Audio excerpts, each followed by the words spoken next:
Okay, thank you, Chair. We're now live. Good evening and welcome to this Cabinet on the 17th of September 2020.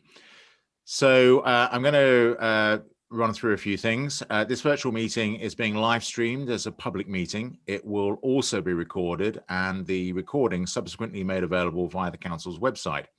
In addition, under the Local Authorities Executive Arrangements, Meetings and Access to Information England Regulation 2012, other people may film, record, tweet or blog from the meeting. The use of any such images or recordings is not under the Council's control. Please note that members of the public viewing the meeting via the live stream can only see the person who is speaking. Also, that it takes a second or two for Zoom to switch between different views. So participants should ensure that they pause before starting to speak. In addition, can you also make sure that your microphone is muted if you're not speaking? So first of all, I'm going to confirm who's actually in the meeting. So I'm going to ask each person to verbally confirm that they are present and that they can see and hear the proceedings. So I can obviously hear and see. So I'm going to go to Councillor Bailey. Good evening, Leader. I can see and hear the proceedings. Thank you, Councillor. Councillor Boker. Good evening, Leader. I can see and hear the proceedings. Thank you very much. Councillor Harper-Davies. Leader, I can see and hear the proceedings too. Thank you very much. Councillor Mercer. Good evening, Leader. I can see and hear the proceedings. Excellent. Thank you. Councillor Poland. Good evening, everyone. I can see and hear the proceedings. Thank you very much. Councillor Ratway. Evening, Leader. I can see and hear the proceedings. Thank you very much. Councillor Rawlings. Thank you, Leader. I can see and hear the proceedings. Okay, thank you very much. And do we have Councillor Sminovich yet? I think she might be in the attendees queue at the moment. She's waiting for the host, apparently. I don't know whether it's possible to actually move her across. Anyway, when she joins the meeting, then we will, I'll talk to her as well. Leader, can I just interject? If she's Yes. waiting for the host, you may not have the correct meeting ID. She may be at a different meeting. Okay, perhaps maybe in that case, somebody can contact her and then, thank you very much. Councillor Rawlings is going to contact her. Okay, so we'll move on now for asking the same for all of those attendees who are officers or are joining us, such as Councillor Seaton, to verbally confirm that they are present and also that they can actually see and hear the proceedings. So I'm going to start with the Chief Exec, Rob Mitchell. Good evening, Leader. Yes, thank you. I can see and hear proceedings. Thank you very much. Simon Jackson, our Section 151 officer. Yes, thank you, Leader. I can see and hear proceedings. Thank you very much, Simon. Adrian Ward, our monitoring officer. Thank you, Leader. I can see and hear the meeting. Thank you. Justin Henry, our Strategic Director, Commercial Development. Thank you, Leader. I can see and hear proceedings. Thank you very much, Justin. Julie Robinson, Head of Neighbourhood Services. Thank you, Leader. I can see and hear proceedings. Thank you very much. Tim McCabe, Community Safety Manager. Good evening, Leader. I can see and hear proceedings. Thank you, Tim. Verity Graham, Neighbourhoods and Partnerships Manager. I can see and hear proceedings. Thank you very much, Verity. Tony O'Brien, our Corporate Health and Safety Officer. Good evening, Leader. I can both see and hear proceedings. Thank you very much. And Matt, I'm assuming you can see us all, as usual. Indeed, I can, Leader. Thank you. Thank you very much. Laura, likewise, Laura Strong, Democratic Services Officer, you can hear and see us. I can, thank you, Leader. Thank you very much. And then finally, Nadia, I'm assuming you can hear and see us as well. Yes, thank you, Leader. Yes, I can see and hear the proceedings. Thank you. Brilliant. Thank you very much. And then finally, as our Chair of Scrutiny Commission, Councillor Seaton. Thank you, Leader. I can see and hear the proceedings. Thank you. Thank you very much. Right, we are all here. So we start off with item 1, which is apologies. We have apologies from Councillor Barclay. Otherwise, no other apologies. So we're now on to item 2, which is disclosures of pecuniary and personal interests. I believe we probably have one disclosure. Councillor Ratway. Yeah, I've got a personal interest on item 8, so I'm going to step away from the meeting at that point. Brilliant. Thank you very much. I don't see any other disclosures. So in which case we're on to item 3, which is leaders' announcements. This evening I have no announcements. So we're now on to item 4, which are minutes of the previous meeting.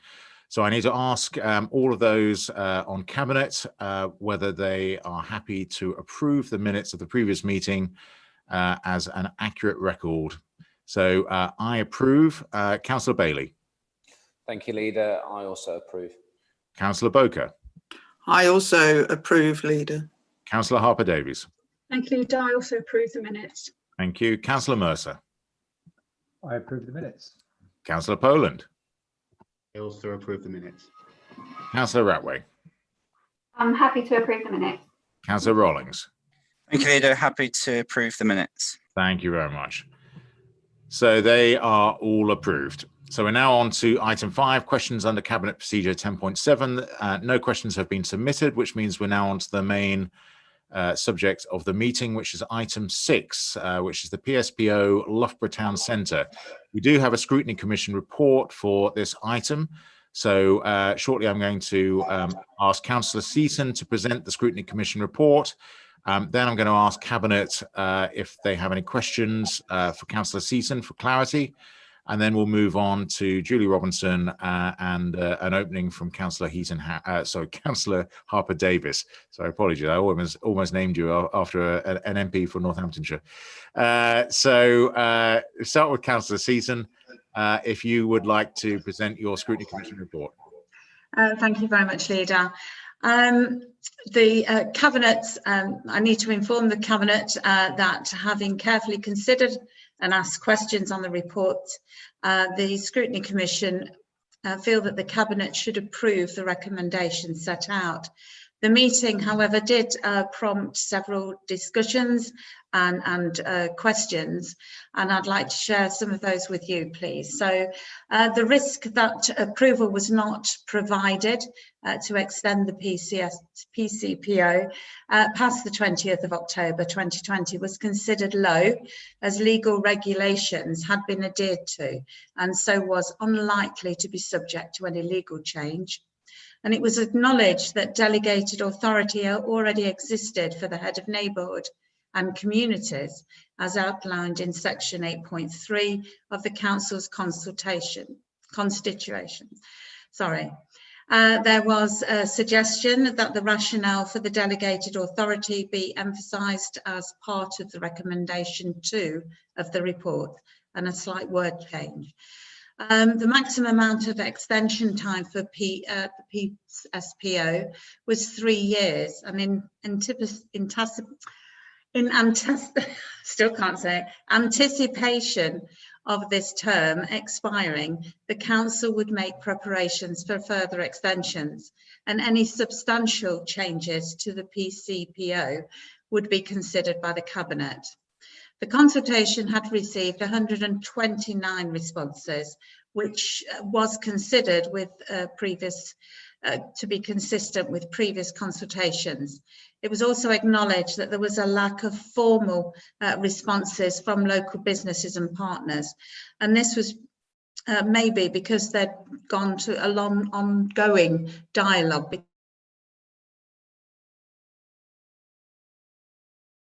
Michael muted already. Right, the Southfield Park was not included within the PSPO, but was within the civil injunction area imposed. A civil injunction is considered to be the most appropriate course of action, given the issues experienced in the area involving drugs and begging. If it was to be recognised as a requirement of the PCPO in future covering Southfield Park, then the evidence would be sought in order to facilitate this. As I say, the Commission is very pleased with the paper, and I think, as I said at the time, it's a no-brainer. Having a safe town centre, it should be a city, a safe town centre is extremely important for the nighttime economy and the recovery after the COVID-19. So thank you. Thank you very much, Councillor. And thank you very much for the Scrutiny Commission and the deliberations on this one. So I'm going to ask now, we have with us Julie Robinson, who is Head of Neighbourhood Services. Actually, first of all, I'm going to welcome Councillor Smitovich. I know you've had slight IT problems trying to get into the meeting. So, Councillor, I'm just going to ask you to start off with where you can now see and hear the proceedings.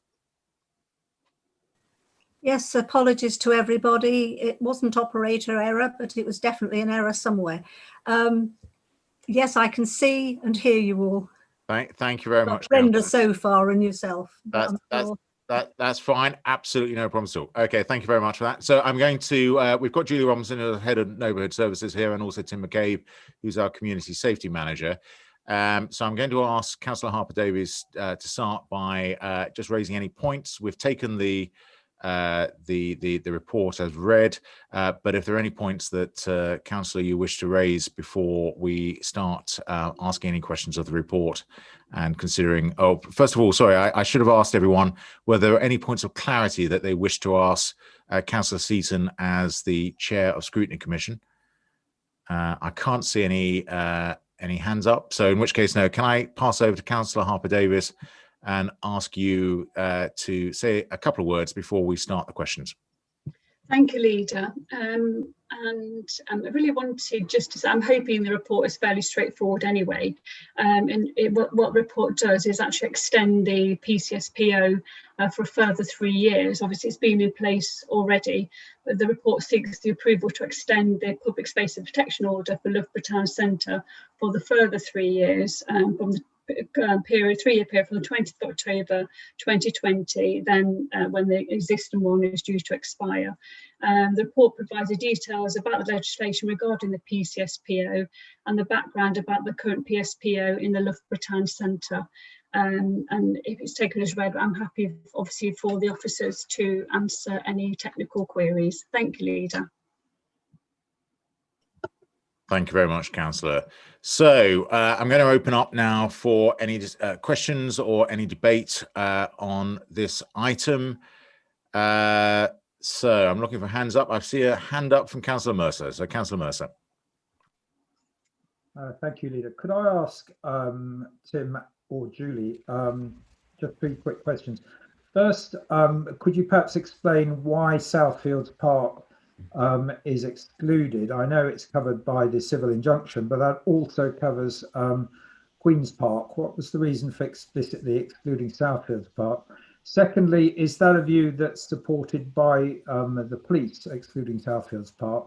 And thirdly, a problem which I think we're going to face more this year than we've ever faced before is the problem of students with alcohol in the town centre, because there's limited opportunities to have a drink on campus. There are more domestic students this year than they've been in the past, simply because there's less overseas students. And there's far less opportunities to actually go into somewhere in town to have a drink because of the limited numbers. So I suspect the problem could be a lot worse than it's been in the past. So again, the question is, what action will be taken against students holding alcohol in town? Okay, thank you. Would Julie or Tim wish to answer this one? Thanks, Leader. Just the other thing I'd like to point out is that just on page 15 of the report in paragraph 25, I just wanted to point out that there was a typo, and it says from July, started on the 24th of June. July, the consultation, it actually started on the 24th of June. And I'm going to hand over Tim to answer the questions about Southfields Park. Okay, thank you. Good evening, everybody. Just to answer your question, Paul, I think the key words when we obviously looked at this PSPO was both the proportionality and necessity test. As we know, this is already an extension of the current PSPO, which has been in place, that doesn't cover Southfields Park. But in the interim periods, when this was implemented in October 2017, we obviously had issues in Southfield Park, which is why when we took that for civil injunction, and obviously the 2 orders are completely different.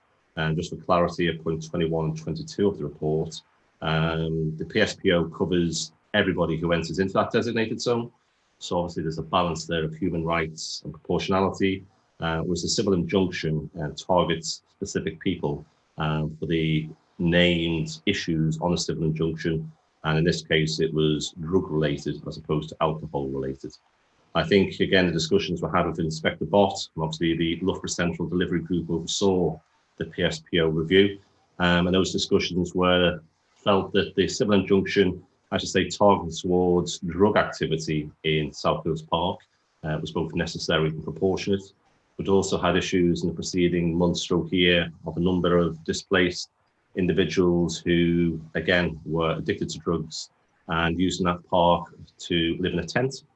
Again, when we discussed all that matter, the civil injunction targeted that activity, that's ASB-related issues, whereas the PSPO is targeted towards alcohol-fueled ASB. So again, it was a question of proportionality and necessity. The two orders tackled two different things. So it was decided, again, through that discussion, that the best course of action was to extend the PSPO as is, based upon the fact that the civil injunction already covers Southfields Park. In respect to students, again, very much alive. There's lots of discussions, particularly with the COVID, as you make reference to. As you'll be aware, we have as a CSP Operation Lexical.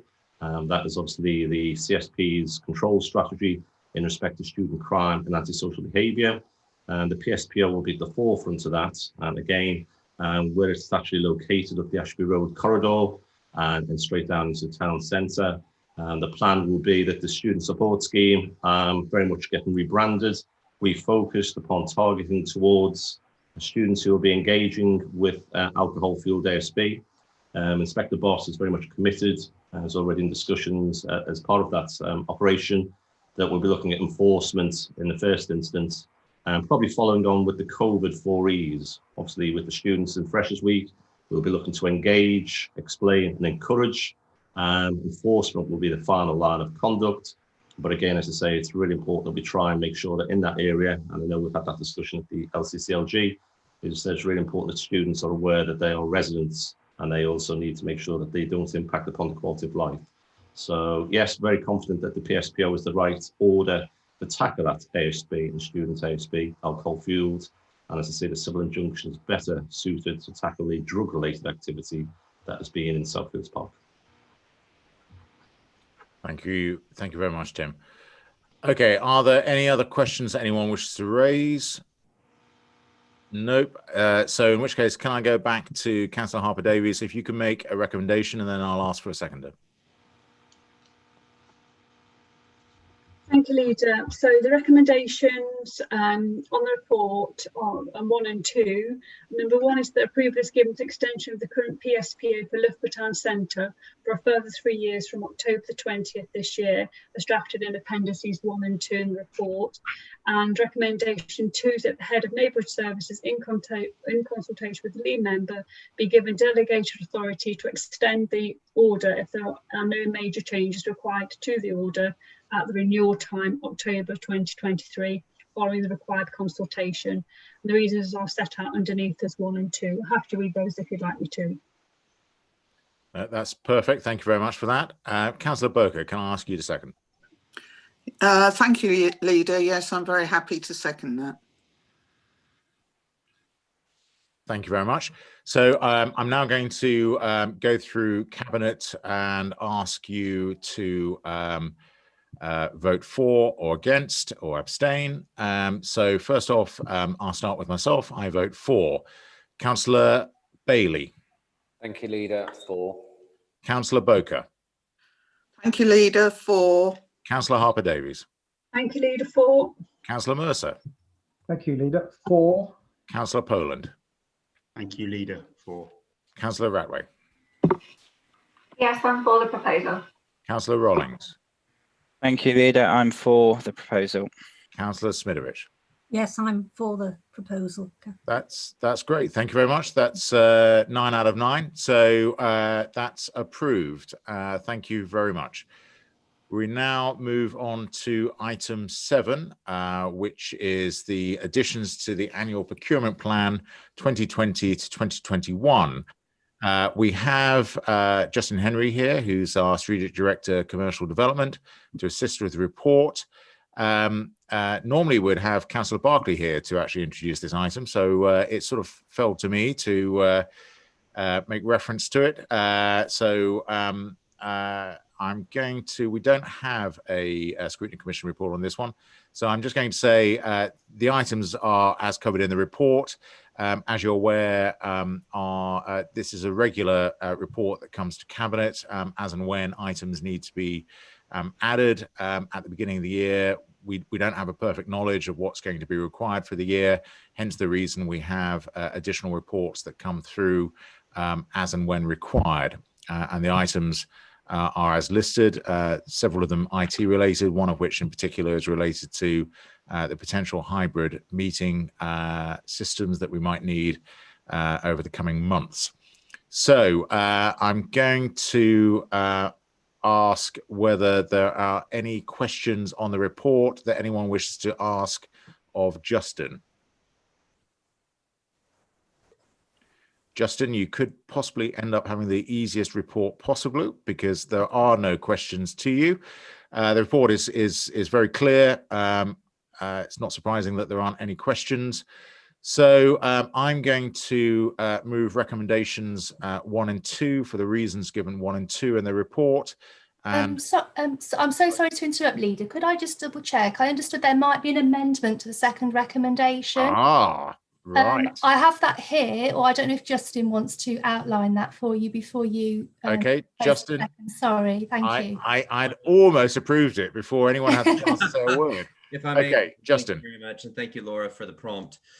There is one last-minute adjustment to that, and that is concerning procurement regarding the local plan transport requirements. In effect, we approved this last financial year.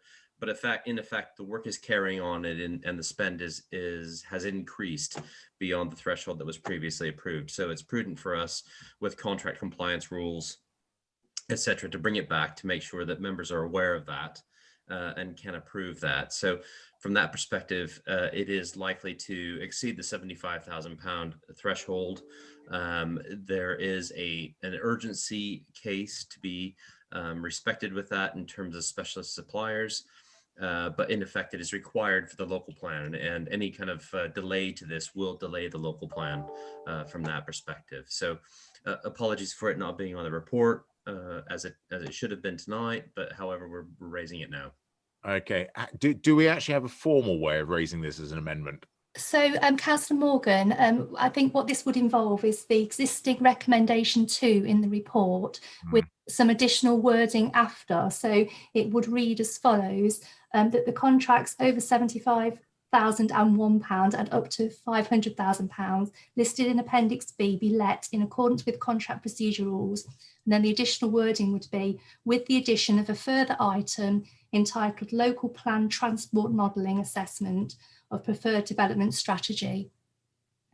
Okay, thank you very much. I do know what that actually relates to, so at least, and I'm seeing Councillor Bailey also nodding his head, so at least I understand what that's about. Okay, well, look, we have that as an amendment, so that's recommendations 1 and 2 with the amendment as described by Laura, still for the reasons 1 and 2. I am proposing that. I have hopefully a seconder in the form of Councillor Bailey, which is convenient given that both of us know what the amendment's about. So Councillor Bailey, would you like to second this? Thank you, Leader. Yes, more than happy to second this. Okay, in which case I'm going to go through the roll call again. So I'm for Councillor Bailey. Thank you, Leader. For. Councillor Boker. For, Leader. Thank you. Councillor Harper-Davies. Thank you, Leader. For. Councillor Mercer. Thank you, Leader. For. Councillor Poland. Thank you, Leader. For. Councillor Ratway. Thank you, Leader. Yes, for. Councillor Rowling. Thank you, Leader. I'm for the motion. Thank you. Councillor Smitovich. Yes, thank you, Leader. I am for the recommendation. Thank you very much. That's great. That's 9 out of 9 again, so that's passed. Thank you very much, Laura, for your interjection as well. It's very, very helpful. Good timing. So we're now on to item 8, which is the Charnwood Community Lottery Review, which has a Scrutiny Commission report. So I'm going to ask in a couple of seconds, Councillor Seaton to present the Scrutiny Commission report. And then I'm going to ask whether anyone's got any questions of clarity that they wish to ask of Councillor Seaton.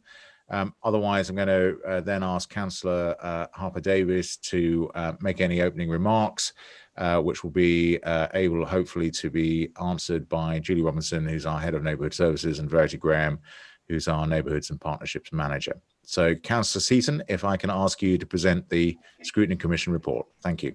Thank you. The Commission, having carefully considered and asked questions on the report, felt that the Cabinet should approve the recommendations set out. There was obviously questions and discussion that led from the paper, and it centred around, first of all, the decrease, whether it had been affected by COVID-19. And despite the anticipated decrease, it was considered that without the pandemic, support for the lottery may have increased.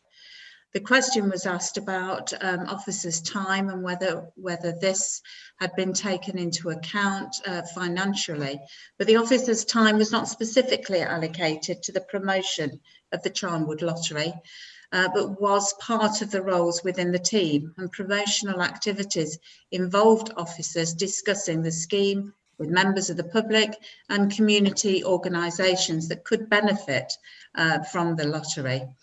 And regular promotion throughout internal communications team at the council was undertaken, and therefore it was very difficult to identify specific financial costs to the council, as they would be absorbed in teams that were already working with the community.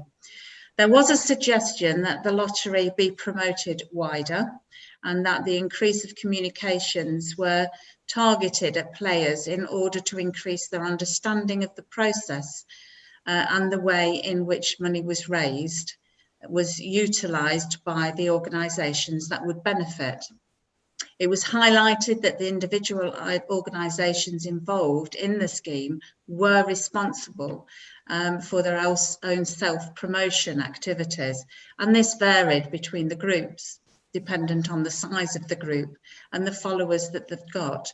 The council regularly liaised with organisations involved in encouraging an increase of their communications and marketing to customers, and they would continue to do so. Training had been organised by the council to further facilitate that, but due to COVID-19, it had not taken place. The target of 1,000 ticket sales per year was encouraged by a strategy involving an enhanced communication plan, which would begin in the next coming few weeks. It was also suggested that the council provided guidance and further information on the process of the scheme, as it was acknowledged that some players, I'm mentioning no names, were not fully aware of the positive impact that the lottery had on the community. There was extensive information on the website already, but it seems that it's probably not getting to the right person, people, and they're not accepting that it would support a local community group in their area. The scheme did not involve intensive marketing towards existing, previous or potential supporters. It was suggested that probably if somebody stopped buying the ticket, that we ought to get back in touch with them and say why, but that would be considered quite invasive and a bit of strong arming. So the Commission was delighted to pass this report. Thank you, and the recommendations set out. Thank you very much, Councillor. So I'm going to ask Cabinet whether anyone has any questions of clarity they wish to ask Councillor Seaton. No, they don't. Okay, Councillor Seaton, thank you very much. You've got one more report to come, so I'll thank you at the end of that one as well. So if I could just ask everyone to actually go on mute who's currently not on mute, that would help. Thank you very much. That's perfect. I'm now going to ask Councillor Harper-Davies to make any comments, again, taking the report as read. We've listened to the Scrutiny Commission's report and summary, so it's an opportunity to go into any questions that we may have as Cabinet to the officers. So Councillor Harper-Davies, over to you. Thank you, Leader. I'm going to put a bit of meat on the bones as the way of intro, because I know Councillor Easton went into a lot of detail. But I think just as an introduction, I'm just going to read a little bit more if I prepared. And obviously, Julie and Verity are available to answer any more technicalities. So the purpose of this report this evening is actually note to the review. The scheme's been running since 18 months now, and really it's born from our corporate strategy, which makes the commitment to support our local communities by delivering the range of service not only to help our residents but also to empower them to make a difference in the local areas. However, this has been more difficult with the COVID crisis, as the Chair of Scrutiny has pointed out. The key notes from the report, really it cost us, the delivery cost of the lottery to the council, 692 for the lottery and £350 for the licence, so about £1,000. Lottery was launched the 4th of September 18. For every pound sold, 60p goes to benefit local good causes, which 10 pence goes into the General Good Cause Fund, which includes revenue from the Charmouth Community Fund. Customers can also choose to support a specific good cause or a more general cause. We have 52 good causes listed on the back page of the report, which is quite phenomenal. The average number of weekly sales in 2018 and 19 was 837. The plans for 2019 over 20 was 782. So the plan really for 2021 is 782, but the target going forward that is set is 1,000 tickets per week, which is set out in the business plan. This has been rolled over into the 2021 plan. The current base is between 680 and 700 per week. There's been a steady growth in average weekly sales, which do average out at 760. But during the beginning of the pandemic, there was an increase which helped support the community groups that needed. For example, with match funding, because just £10 here, £10 there really helps other lotteries, other community groups apply for match funding. The detailed figures are all in bullet points in Part B of the report. But this is good news. The lottery just continue to book the trend, which we've seen, as opposed to other lottery schemes, which is excellent in these most difficult times. Thank you. Thank you very much for that. Okay, are there any questions that anyone has from Cabinet? Councillor Rawlings, followed by Councillor Mercer.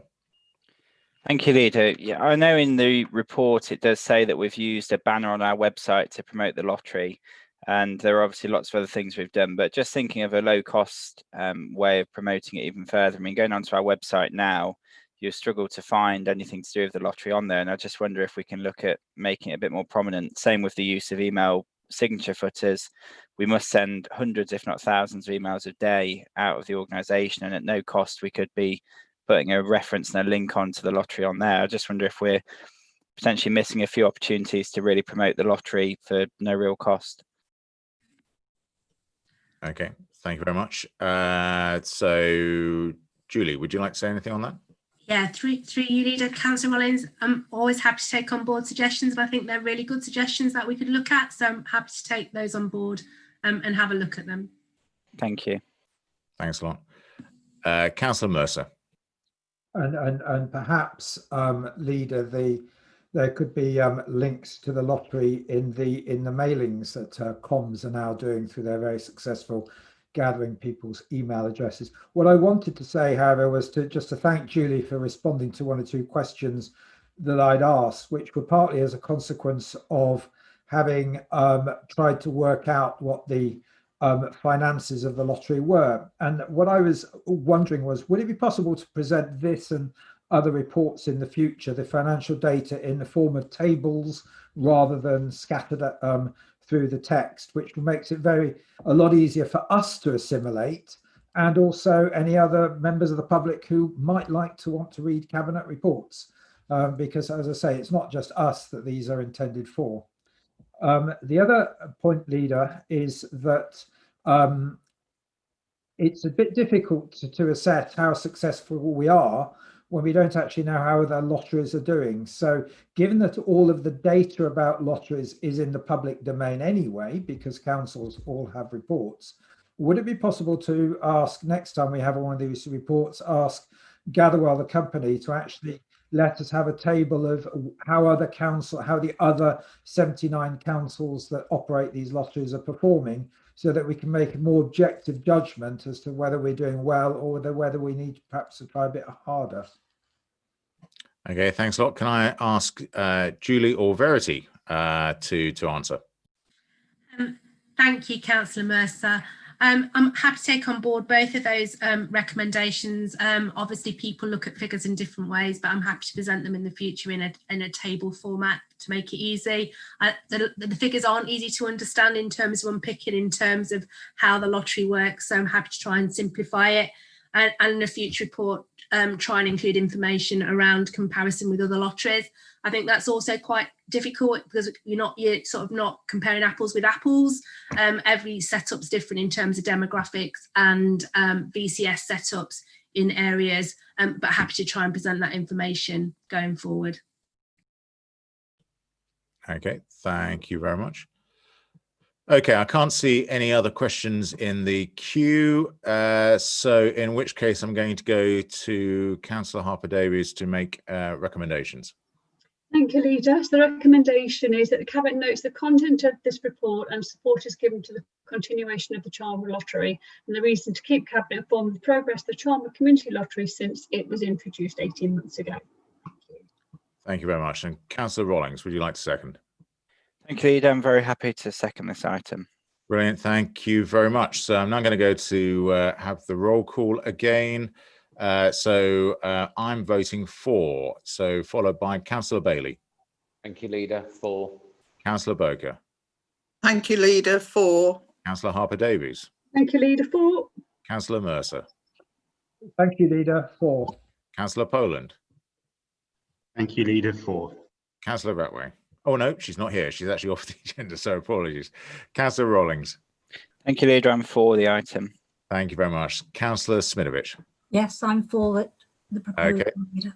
So that's 8 out of 9. The missing one is obviously Councillor Ratway, who took herself out of the item. So that's passed. Thank you very much.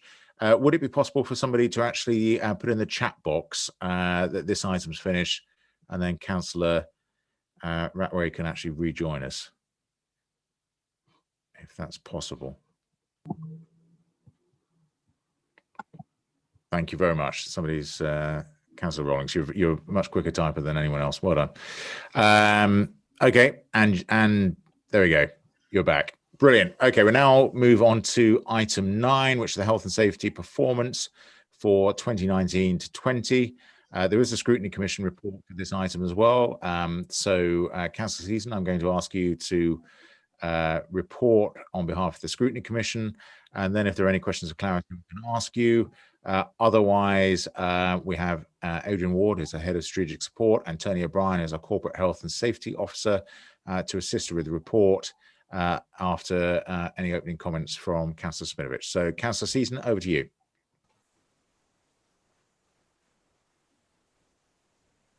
Right. Okay. The Commission, having carefully considered and asked questions on the report, felt that the Cabinet should approve the recommendations set out. However, we did obviously probe the paper and ask certain questions, and considered the data presented on incidents of injury, that they were wide-ranging and did not result in any serious impact on officers.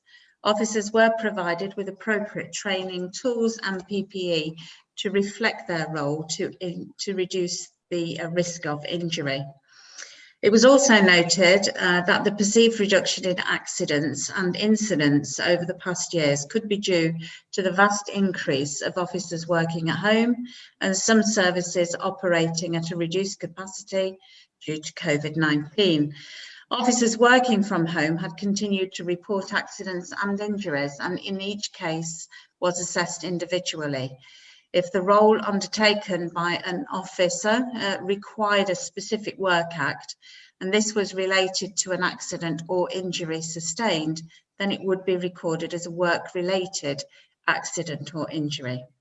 It was highlighted that officers working from home were encouraged to continue to report any accidents or injuries, that the respective manager was also kept informed.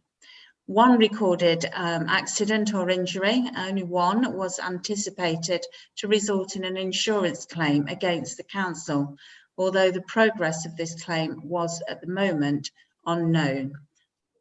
Officers working from home were encouraged to check and verify with their home insurance policy as part of the comprehensive home working assessment, and subsequently disclose their work practices and environment to their insurance companies where applicable.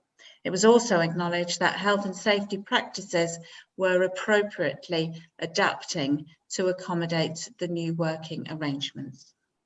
Thank you, Leader. Thank you very much, Councillor Seaton. Are there any questions of clarity or any points that anyone wishes to raise of clarity with Councillor Seaton? Nope, I can't see any. So, Councillor, thank you very much for your work, and also on behalf of Cabinet, can you please pass our thanks back to Scrutiny Commission for the time they took to discuss these items. As ever, always welcome and always very, very useful. So thank you very much. I'm now going to ask Councillor Smitovich to say any opening remarks. We're taking the report as read. But if there are any particular points that you wish to raise before we start any discussion. Thank you. Councillor. Yes, thank you, Leader. Obviously, this is a new area for me. So in my usual style, I gave the poor officer, Tony O'Brien, the 3rd degree when I first got the report, and was very pleased I did so, because he was able to supply me with a lot of information and a lot of reassurance. The policy justification actually says it's the council's corporate health and safety policy, and that members of the Cabinet and other elected members shall ensure that suitable resources are made available and take the necessary strategic action, which obviously we all do. But I have to point out that it's also been a particularly difficult year, and this is a report looking at the past.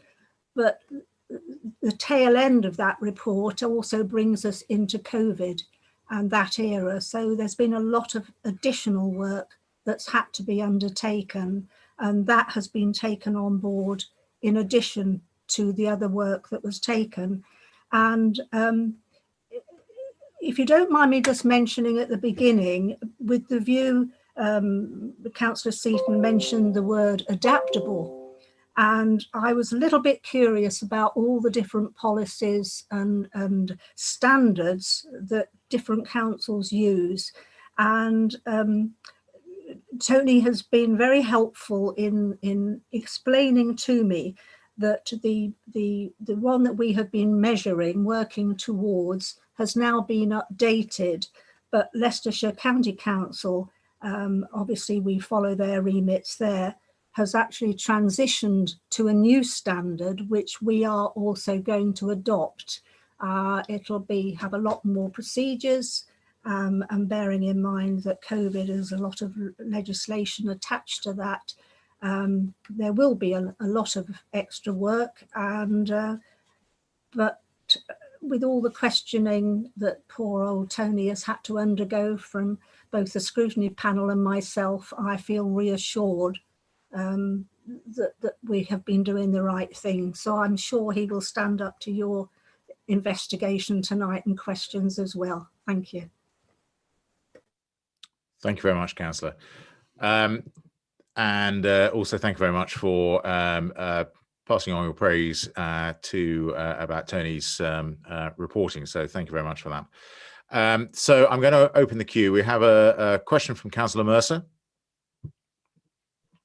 Thank you, Leader. Tony, I think it's quite encouraging that there have been, or in fact, as in every other year, there are relatively few accidents. But a couple of questions. With this new standard that Margaret referred to, does that mean it'll be the criteria for recording accidents will be different, such that we can't actually make comparisons with previous years?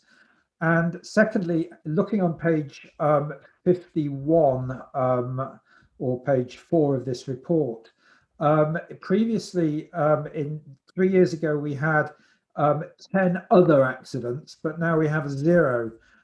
Is there any reason for that sudden change? And also, another one that's changed is contact with harmful substances. Is this just statistical flutter, or is there a reason? Have we actually improved our standards for the reason for these dropping so dramatically?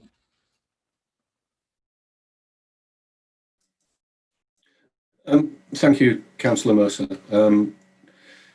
Firstly, for obviously going into the detail of the report to tease these things out. It's always appreciated. To answer the first question in terms of criteria of accidents, in terms of the change of any measurable standard, no, the reporting criteria and the classification of accidents remain exactly the same, and that's stipulated by the Health and Safety Executive and applied across the United Kingdom as a whole. The standards are a way of developing and assessing a safety management system. And it remains, as it were, based on the traditional plan, do, check, act cycle.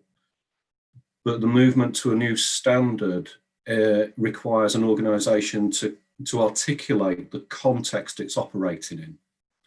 And COVID is an absolutely on the nail, as it were, in terms of the context of the organisation. We're operating in a different way and in different circumstances. So that standard requires the organisation to just ask the questions of itself about the true context it's working in, both locally, nationally, and almost geopolitically, and the global pandemic, as it were. So there are no changes to the criteria of accidents that are relating to this standard. The reduction in other accidents is in part because of greater detail being provided by the reporting officers that enables me as the corporate officer to clearly identify what the category of accident is. Other simply doesn't help. It doesn't help anybody. It doesn't help the organisation. It doesn't help us react or respond or plan to prevent reoccurrences. So with the great assistance of my fellow officers in determining the true category of an accident, we're able then to react and respond better. Contact with harmful substances, that is, as it were, chemical splashes or chemical contact. And quite simply, we had none of those incidents in this last 12 months. Thank you very much for that. So we now have Councillor Ratway. Thank you. The first one is just a very quick question, just a point of clarity. It's financial year that this is based on, isn't it? So we're going from April to April, is that correct?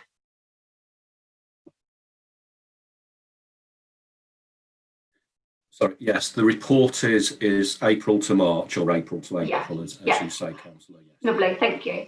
I'm just kind of highlighting that because I don't know if we're doing ourselves down a little bit by bringing COVID into this, because I think it will probably play very little impact on this particular year that we're looking at, because we probably didn't really get too impacted until really maybe the start to mid-March. Only that last month within the reporting year that will be impacted by COVID. So actually the reduction in incidents that we're reporting, I think we need to recognise, rather than sort of saying it's maybe a reduction because of COVID. I mean, that may have had a slight play in that the latter end of the last month, but actually I don't think it would have impacted too much on the financial year that we're looking at. It will be the financial year that we're in now, that we will report on currently, that we'll see the huge difference on, isn't it?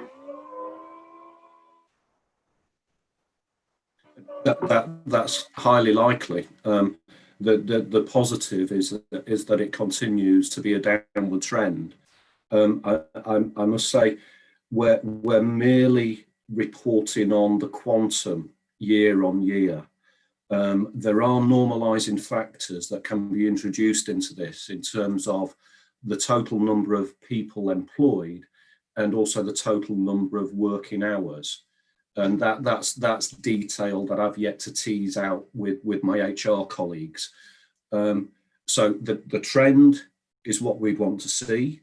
But of course, we may see a reduction in accident numbers, but if we've halved, as it were, the number of officers, then that means the rate's actually increasing. So we're not smart enough yet to get those normalising factors in.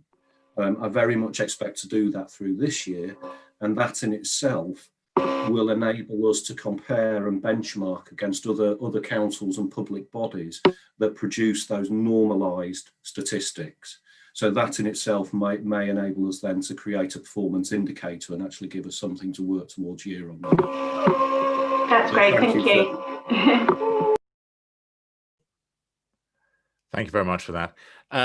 So I can't see any other hands up for any other questions. So in which case, I'm going to ask Councillor Smitovich to briefly summarise and then move the recommendations whilst noting the Scrutiny Commission's report. Councillor. Yeah, thank you, Leader. Yes, I would like to recommend this report to you. I think it bodes well for the future in one sense. I equally will be looking very closely at how we're monitoring lone workers and home workers. I think the emphasis will be on the health and safety at home as well. You've seen the numbers in the report of how many working from home situations have been looked at, but I think that's going to be something we will I think put a tremendous focus on in the next year or two, as well as transitioning into a new standard. So I have been very encouraged with all the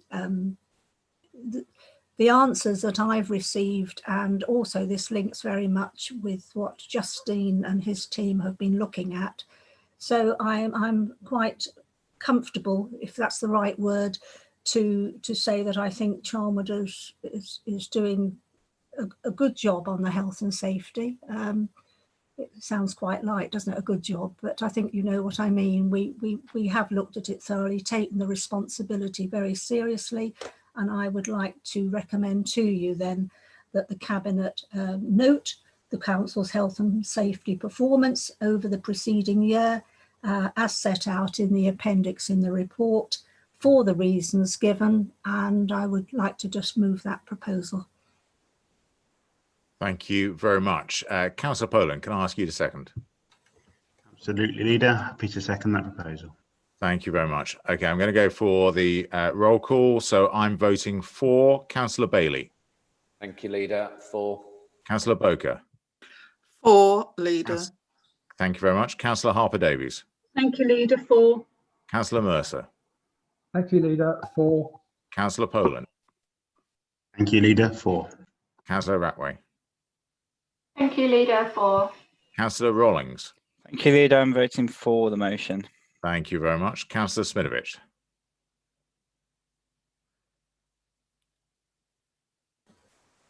I'm for it. Thank you very much. Okay, that's 9 out of 9. So that's everyone in favour. Thank you very much. So that item is passed. Thank you very much for all officers who have supported us this evening. This is the end of the Cabinet meeting. So thank you also to all colleagues on Cabinet for attending.